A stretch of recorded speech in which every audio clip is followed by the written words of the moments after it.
Good morning, class 11. So we are having the next topic here.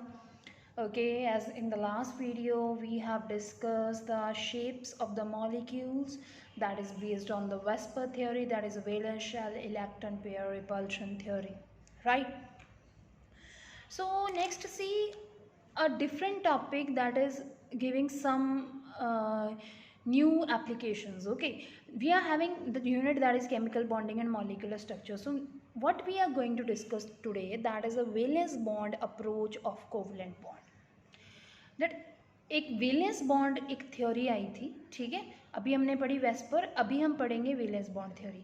तो valence bond ने कैसे approach किया toward the covalent bond, that we are going to discuss.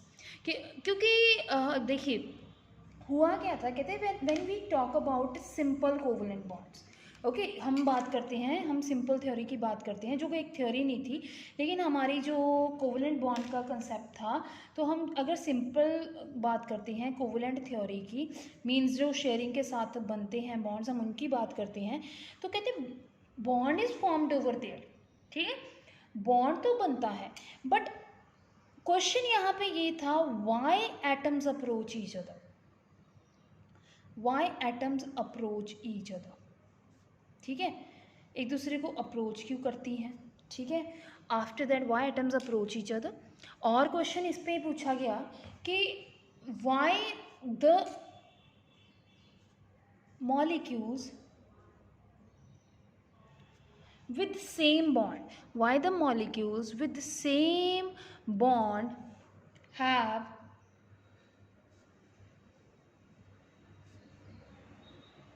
different bond length, okay, why the molecules same bond have the different bond length and bond enthalpy, bond enthalpy that means lattice enthalpy, why कहते हैं उनकी bond length और bond enthalpy different क्यों होती है, ये questions कुछ पूछे गए, ठीक है। जैसे कि हम यहाँ पे एग्जांपल लेते हैं हाइड्रोजन मॉलिक्यूल के, okay, when we take the example of hydrogen and fluorine, in hydrogen and hydrogen also single bond is present, and in fluorine and fluorine also single bond is present, but the bond length of this one is 74 picometer, whereas for fluorine it is 42 picometer. Bond length is different. Even when we talk about bond enthalpy, okay, bond enthalpy for this one it is 435.8, okay, kilojoule per mole, and for this one it is 150.6 kilojoule per mole. So see the difference, bond length में भी कितना difference है, enthalpy में भी कितना difference है। अब why it is so, it is not explained कि bond, हम तो ये बोलते हैं भी bond share हो गए, stability आ गई, क्यों आई, कैसे आई, that is not explained। अभी जैसे हमने वेस्पर थ्योरी पढ़ी सेकंड, है ना, we have discuss about which theory, VSEPR. So VSEPR ने हमें क्या बताया, वेस्पर टेल अस कि भाई ये हमारा मॉलिक्यूल है, अगर मेरे पास CH4 है, वो क्या होता है, टेट्राहेड्रल होता है, उसका ये एंगल होता है, ठीक है। अब उसके बाद मेरे पास आया अमोनिया, उसका ज्योमेट्री जो है वो पिरामिडल है, और ये एंगल है, और क्यों है वो नहीं बताया, व्हाई इट इज सो, ऐसा ही क्यों है, ये उसने इलेबोरेट नहीं किया, ठीक है, ऐसा ही क्यों है, क्यों ऐसा ही क्यों आ रहा है, ऑल्दो उसने अपनी तरफ से बहुत कोशिश की, बट कुछ कहीं ना कहीं कुछ कमियां रह गई। So to overcome these problems, okay, so to overcome these problems a new theory is given, that is known as a valence bond theory, which we are going to discuss now, valence bond theory। अब इसकी भी अपनी कुछ assumptions हैं जो हम बात करेंगे। सो valence bond theory, हम दो थ्योरी अब इसके बाद आई थी, valence bond theory and molecular, okay, molecular orbital theory।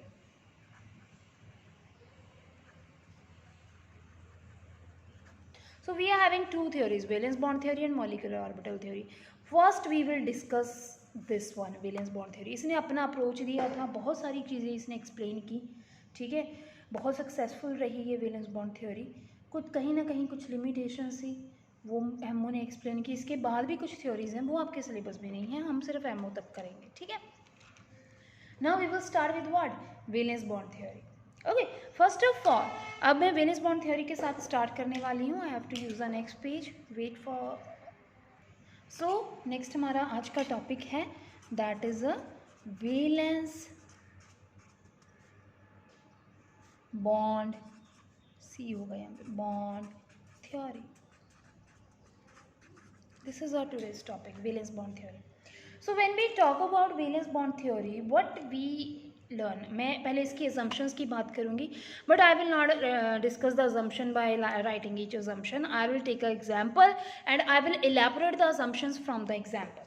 Okay, so the first assumption we are having, first of all I will take an example so that it will be more clear to you. I am taking the example of oxygen molecule here.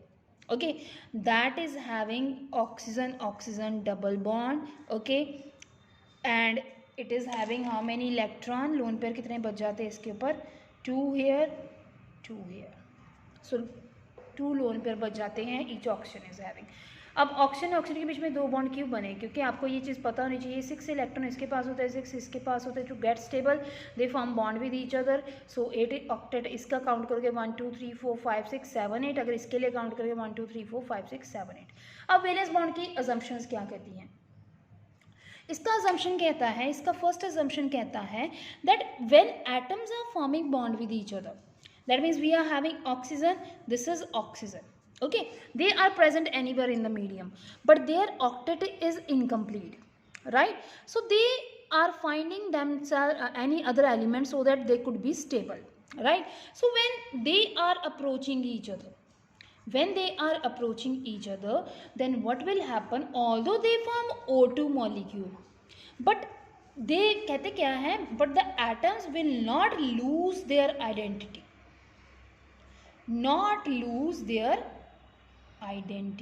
clear है?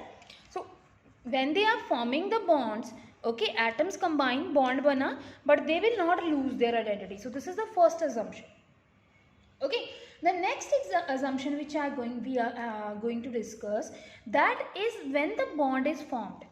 Okay, अभी कहते हैं जब bond बनता है, तो second assumption क्या है, अब ऑक्सीजन ये था हमारा, ये सेकेंड ऑक्सीजन था, जब इसके बीच में ये दूसरे को अप्रोच कर रहे हैं, इन्होंने O2 मॉलिक्यूल बनाया, हमने ये बोला कि अपनी आइडेंटिटी, लेकिन ये इंडिविजुअल एटम भी अपनी आइडेंटिटी लूज नहीं करता। उसके बाद सेकेंड एजम्पशन क्या है, that when they are approaching, तो how they are making the bond, they will only make participation of what, there, किसकी पार्टिसिपेशन के साथ बॉन्ड बन रहा है, ये कौन है, ये सब के सब ये कौन है, valence electron. So bond is formed over there, but bond is formed due to the participation of what, only the valence electron. ठीक है, सिर्फ वैलेंस इलेक्ट्रॉन जब पार्टिसिपेट करेंगे तभी बॉन्ड बनेगा। इसके अंदर देखो ये वैलेंस ही तो है, 2s2 2p4, these are the valence electron.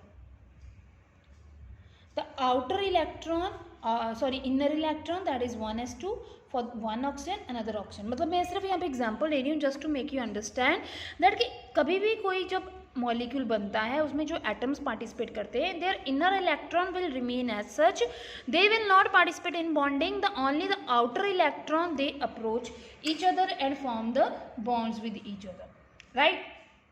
अब क्या कहते हैं कि कहते हैं जब बॉन्ड बनता है, ठीक है, when the bond is formed, the third point is that when the bond is formed, like we are having oxygen का बॉन्ड बन गया, ठीक है, तो जब बॉन्ड बना तो वैलेंस इलेक्ट्रॉन ने पार्टिसिपेट किया, तो valence electron will lose their identity, valence electron, okay, next क्या है, valence electron lose their identity. सिर्फ वैलेंस इलेक्ट्रॉन अपनी आइडेंटिटी लूज करेंगे, जो अंदर पड़े हैं इलेक्ट्रॉन वो अपनी आइडेंटिटी भी लूज नहीं करेंगे। देखो फर्स्ट पॉइंट भी वेरी इजी था, इसने जो दिया, उसने बोला कि जब वो अप्रोच करेंगे, बार बार रिपीट कर रही हूँ so that it would be more clear to you, जब वो अप्रोच करेंगे then only what will be there? They participate in bonding but they will not lose their individual identity. After that the second point here is when they are approaching, तो उनके सिर्फ valence electron bonding में participate करेंगे, inner electron नहीं करेंगे. अब कहते हैं जब वैलेंस इलेक्ट्रॉन ने कर लिया पार्टिसिपेट बॉन्डिंग में, then what will be there? They valence electron अपनी आइडेंटिटी को लूज करेंगे, अंदर वाले इलेक्ट्रॉन अपनी आइडेंटिटी को लूज नहीं करेंगे. ठीक है. अब फोर्थ पॉइंट बहुत इंपॉर्टेंट पॉइंट है, अच्छा है, इंटरेस्टिंग है. अब कहते हैं जब मॉलिक्यूल बन गया आपके पास, ये एक मॉलिक्यूल बन गया, तो ये जब मॉलिक्यूल बना तो ये किस चीज़ पे डिपेंड करता है कि जब मॉलिक्यूल बन रहा है तो उसकी जो एनर्जी है वो एटम से लेस होनी चाहिए.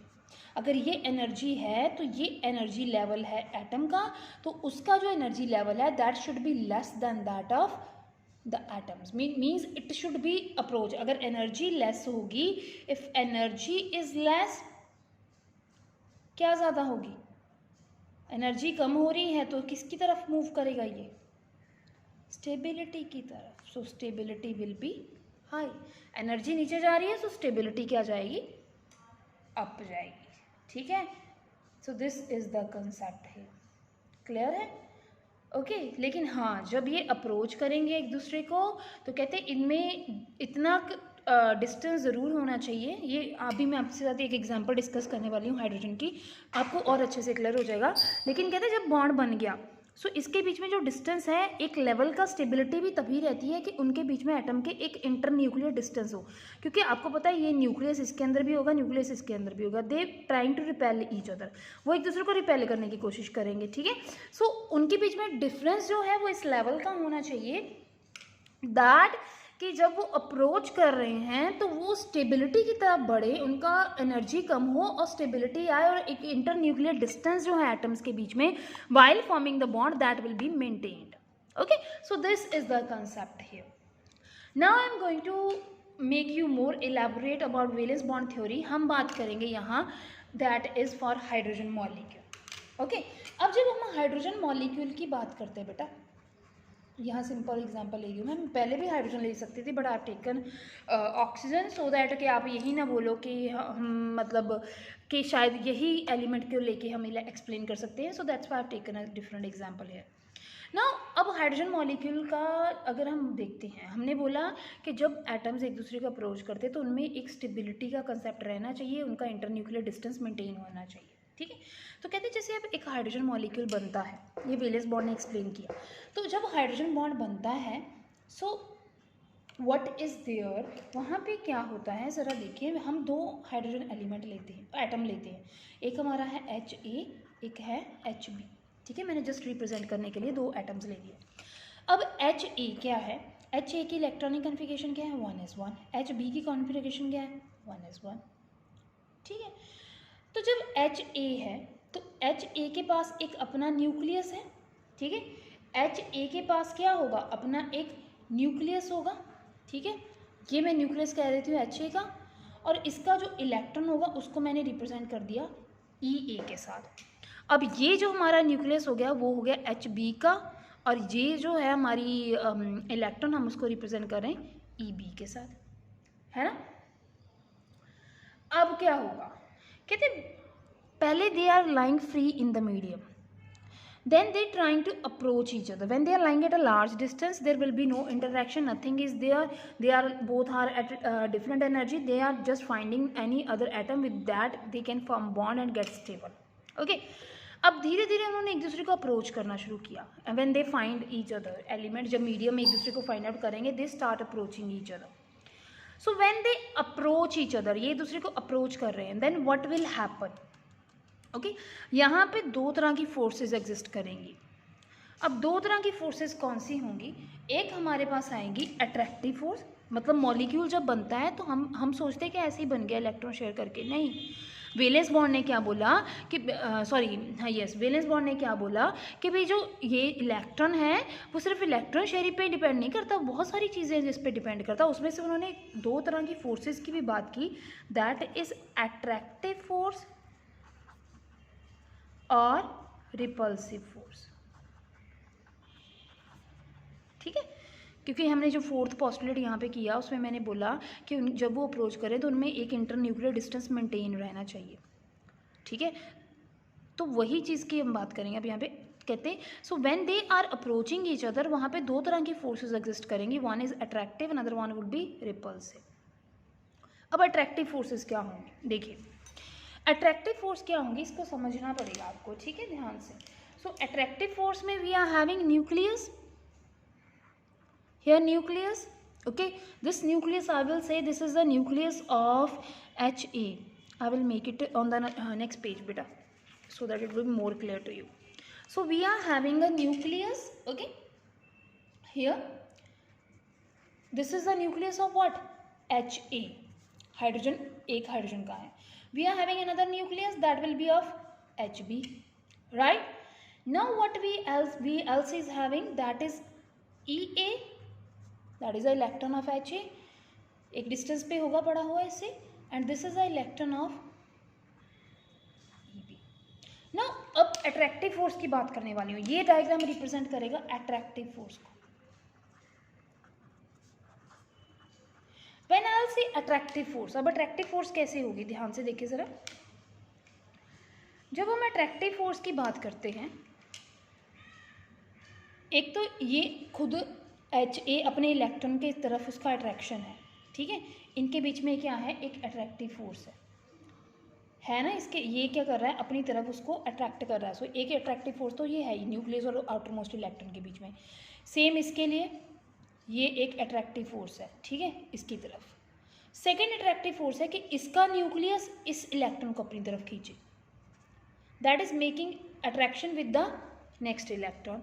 Here also there is an attraction between the electron. So यहाँ पे कितनी तरह की अट्रैक्टिव फोर्सेस आई, चार, ठीक है, चार इलेक्ट्रॉन। अगर मैं एक एलिमेंट के लिए, सॉरी एक एटम, नॉट एलिमेंट, अगर एक एटम की बात करूँ तो उसके लिए दो अट्रैक्टिव फोर्सेस एग्जिस्ट करती है। एक तो उसके खुद के इलेक्ट्रॉन के लिए उसकी अट्रैक्शन होती है, उसका न्यूक्लियस मतलब खुद के इलेक्ट्रॉन को अट्रैक्ट तो करता ही है। एक जब उसके सामने कोई अदर एलिमेंट आएगा, अदर एटम आएगा, तो उसका भी तो इलेक्ट्रॉन होगा, so it trying to attract that electron also, so it will bear two forces. Same this hydrogen will bear two forces. So overall the attractive forces, if I'll say, 4 attractive forces होंगी, 2 for each hydrogen, right, 2 for each hydrogen, okay। ये एक नई तरह की, जब ये एक दूसरे को अप्रोच करेंगे तो ये एक न्यू फोर्स एग्जिस्ट करेगी जो अपोजिट इलेक्ट्रॉन को अपनी तरफ अट्रैक्ट करेगी, राइट। अब अगर मैं बात करूँ रिपल्सिव की, रिपल्सिव में देखिए क्या होगा, फिर से हमारा न्यूक्लियस है, ठीक है, यहाँ भी न्यूक्लियस है और यहाँ पे क्या है, इलेक्ट्रॉन पड़ा है Ea, यहाँ हमारा इलेक्ट्रॉन पड़ा है Eb, ठीक है। अब यहाँ पे भी रिपल्शन होगी, कैसे होगी, कहते हैं यहाँ पे सिर्फ एक ये एक दूसरे को रिपेल करेंगे, एक ये एक दूसरे को रिपेल करेंगे। सो मेरे पास रिपल्सिव फोर्सेस की अगर मैं बात करूँ, मतलब एक अपोजिट इलेक्ट्रॉन जो है वो एक दूसरे को रिपेल करेंगे, और अपोजिट न्यूक्लियस, मतलब ये Ha का न्यूक्लियस था, ये Ha का था, ये Hb का था, तो Ha और Hb के न्यूक्लियस एक दूसरे को रिपेल करेंगे और इलेक्ट्रॉन रिपेल करेंगे, राइट। अब रिपल्सिव फोर्सेस कम है, अट्रैक्टिव ज़्यादा है, अट्रैक्टिव 4 है, रिपल्सिव कितनी है, 2 है। दैट्स वाई अट्रैक्शन का जो फैक्टर है that will overcome what, attractive forces क्यों कह सकते हैं हम, attractive forces overcome what, repulsive. Attractive ने किसको ओवरकम कर लिया, रिपल्सिव फोर्सेस को, किया ना, ये अट्रैक्टिव थी, ये रिपल्सिव थी, अट्रैक्टिव ने रिपल्सिव को ओवरकम कर लिया। सो इसीलिए क्या एग्जिस्ट करता है, हाइड्रोजन मॉलिक्यूल एग्जिस्ट करता है। अगर रिपल्सिव ओवरकम कर जाती then hydrogen molecule can't exist. For the repulsive hydrogen molecule, अगर रिपल्सिव ओवरकम कर जाती है, अगर रिपल्सिव ज़्यादा होती है, अट्रैक्टिव कम होती है, देन हाइड्रोजन एग्जिस्ट नहीं करता। सो यहाँ पे कंसेप्ट क्या आया, अट्रैक्टिव ओवरकम किया किसको, रिपल्सिव को, ठीक है। अब इसी फैक्टर को, अब देखो, अब यहाँ पे तुम फिर बोलोगे मैडम भी इंटरन्यूक्लियर की बात तो कहाँ पे आई, इंटरन्यूक्लियर की तो बात आई नहीं, ये रिपल्सिव कब आएंगी। तो इसके लिए हमारे पास एक डायग्राम हम बात करेंगे जिसको हम बोलते हैं diagram that is representing the potential energy, okay, एक लेवल ऑफ एनर्जी बात करेंगे, so between the atoms, okay. So we are having a diagram, okay, graph not a diagram, a graph is there, so where that will represent, a graph is there on this side. Okay, this axis we are having potential energy, and on this side we are having internuclear distance.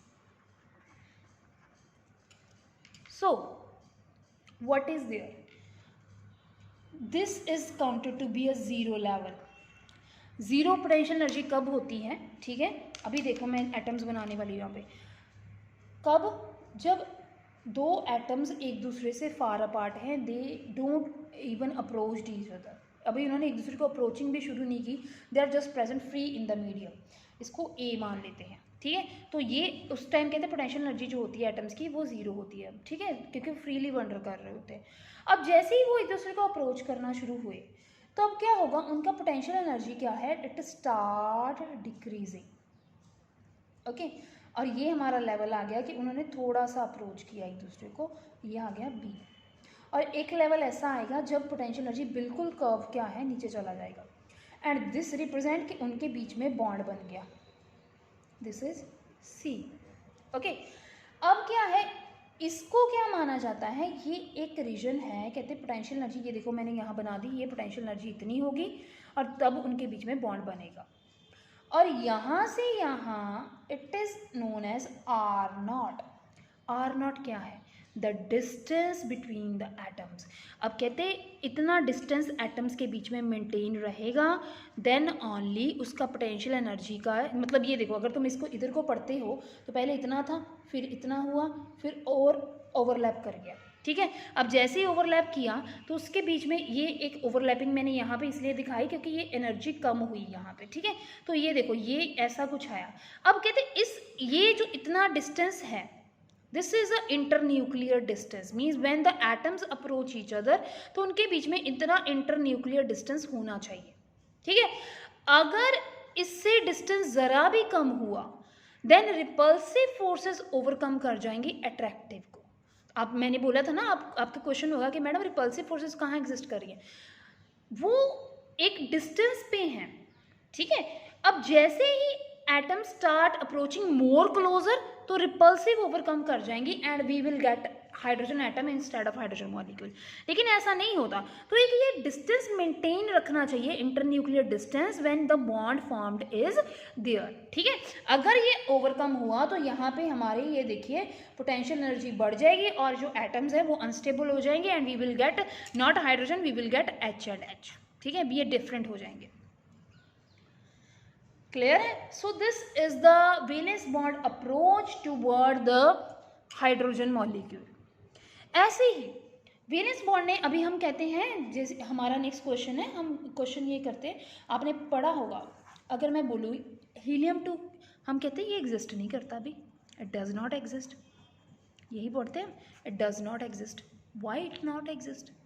आपका answer क्या होगा? Because it is a noble gas, it is a stable, it doesn't have क्या कह सकते हो, it does not need any electron, so that's why not share. आपका answer यही होगा। लेकिन अगर इसको वैलेंस बॉन्ड के अकॉर्डिंग देखा जाए तो what is there in this case, what is the observation, that repulsive forces overcome what? Attractive forces, ठीक है। अगर इसको वैलेंस बॉन्ड अप्रोच के अकॉर्डिंग आप देखोगे तो यहाँ पे ऑब्जर्वेशन क्या आती है कि वे रिपल्सिव फोर्सेस ओवरकम करके अट्रैक्टिव को।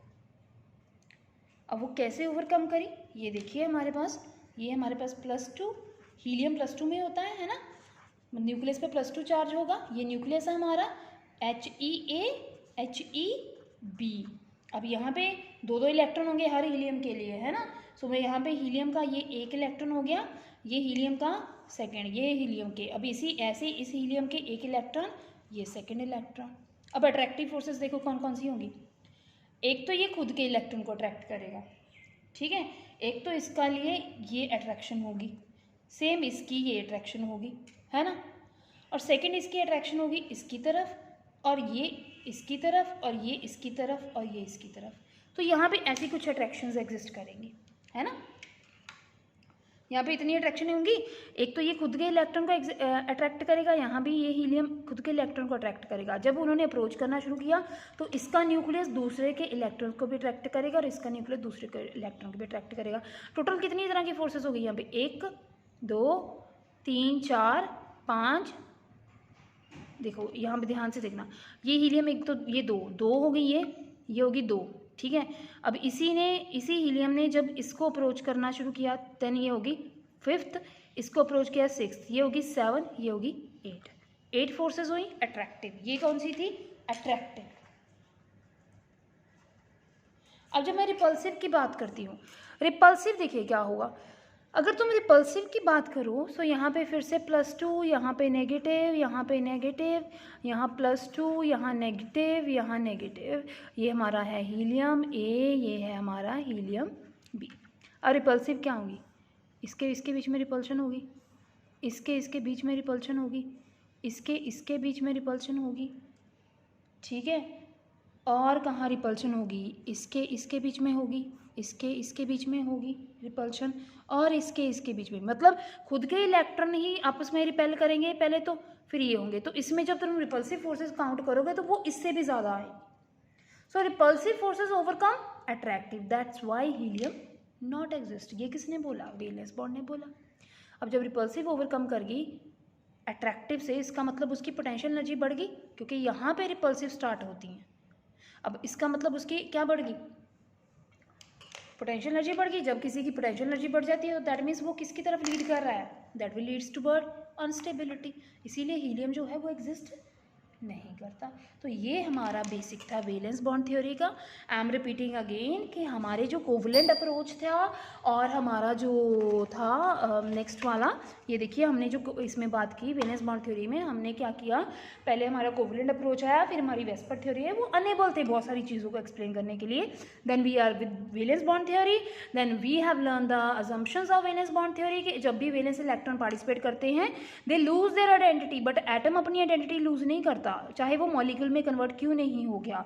उसके बाद हमने बात की कि इनर इलेक्ट्रॉन अपनी आइडेंटिटी लूज नहीं करेंगे। उसके बाद जब मॉलिक्यूल बन गया, फिर हमने बात की कि मॉलिक्यूल तो बन गया लेकिन उसमें एक लेवल का इंटरन्यूक्लियर डिस्टेंस मेंटेन होना चाहिए। तो ये हमने कैसे प्रूव किया, with the example of hydrogen, ठीक है। पहले तो हमने हाइड्रोजन की एग्जांपल ली, फिर उसमें हमने अट्रैक्टिव रिपल्सिव फोर्सेस की बात की।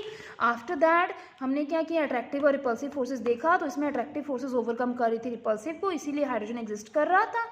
आफ्टर दैट मैंने पोटेंशियल एनर्जी की बात की, और यहाँ पे देखिए ये दिखाया गया यहाँ पे कि जैसे ही इंटरन्यूक्लियर डिस्टेंस, क्योंकि फोर्थ पोस्टुलेट वो रिजल्टेंट बता रहे हैं, यहाँ पे प्रूव करके बता रहे हैं भी, अगर इससे ज़रा भी कम हुआ इंटरन्यूक्लियर, मतलब न्यूक्लियस में डिस्टेंस ज़रा सा भी कम हुआ तो वो क्या करेगा, वो एग्जिस्ट नहीं करेगा और उसकी एनर्जी बढ़ जाएगी। और इसीलिए एक हमने बात की हीलियम के भी यहाँ पे, so that it could be more elaborated and prove to you, ठीक है।